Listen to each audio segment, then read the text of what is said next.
remember moving from Mississauga to Montreal when I was about 10, 11 years old.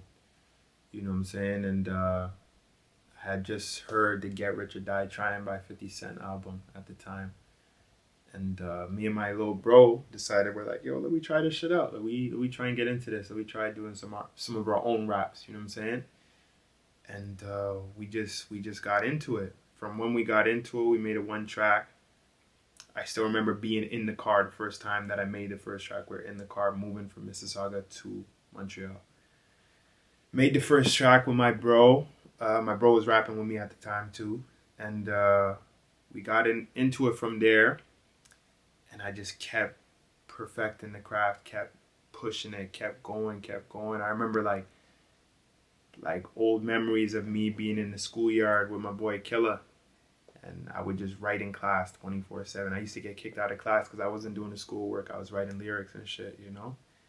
And just rapping to the girls at the time, you know, the girls used to fuck with me because I was able to rap at such a high level at a young age.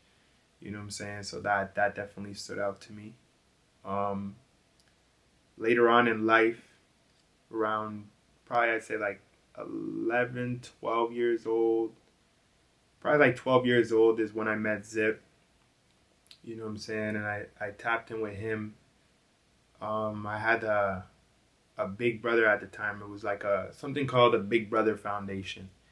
And it's where kids without father roles, my mom put me into it. Kids without their fathers in their lives, it was something that single parents could sign up to, where their kids could get involved and good role models could get involved, you know what I'm saying? And he brought me to meet Zip because I told him that I loved rapping. He brought me to West Haven and he said, I know some good dudes over here that, you know what I'm saying, we're really into making music.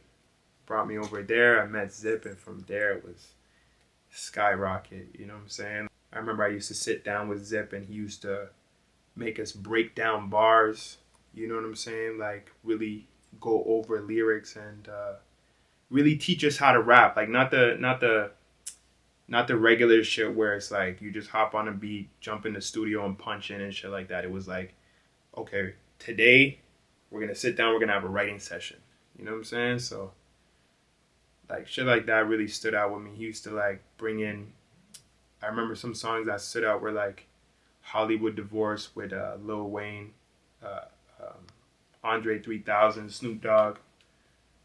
We used to go over some of Mos Def's shit. You know what I'm saying? Jay-Z, of course. 50 tracks, DMX. Myself and I got to big up my man Joe. He just retired this year. We had those kids in a group and we'd do a session. I remember playing. Do you remember what track we played? We had you break down. We had him break down some DMX, right? And that was, you know, DMX got some real authentic music when it comes to emotions and feelings and letting things out. And I gotta tell you, as young brothers, we don't really feel like we have that freedom to be emotional, to really talk about what's going on in our life. But DMX, one of the biggest, you know, dudes out there. You want to talk thugs, you want to talk guys in the street that no one want to mess with. He could talk about, yo, I'm slipping, I'm falling, I can't get up. And it's a sad song about him going to the group home, going through this, going through that, and young people that resonates to them. And I remember Kobe being like, yo, this guy's really saying something. I remember another time we took, I don't know if it was his class, we took like a 50 Cent song and we actually broke down the lyrics. And at the end of it, the kids were like, well, basically he's saying he gets a lot of women because of money and that we ain't shit compared to him. That's all he's basically saying. So then you realize that there's a lot of power in the words. So then that's why when he crafts his stuff, boom, he's like, again, even, you know, okay, this is a 16 bar. We got to go through 16 bars to get a verse together, right? First thing I bought them, here's a rhyme book. You're going to take a rhyme book. You're going to use that. You're going to write your rhymes down, which will come with that every week. Remember, these young kids wasn't even going to school, but they coming and showing up on a regular basis here at the studio to record tracks. So that dedication and that hunger, it still lives in him. So that's why he's still going at it. Same bitch you kissing on, lot of gold on my neck. You won't see me with no silver on. Henny all that I'm sipping on. God, I know a nigga living wrong. Couple racks when I hit the mall. Really feeling like I did it all. Do it all for my people. Bad bitch smoking diesel. Sitting on him like a seagull. I'ma shoot him if I need to.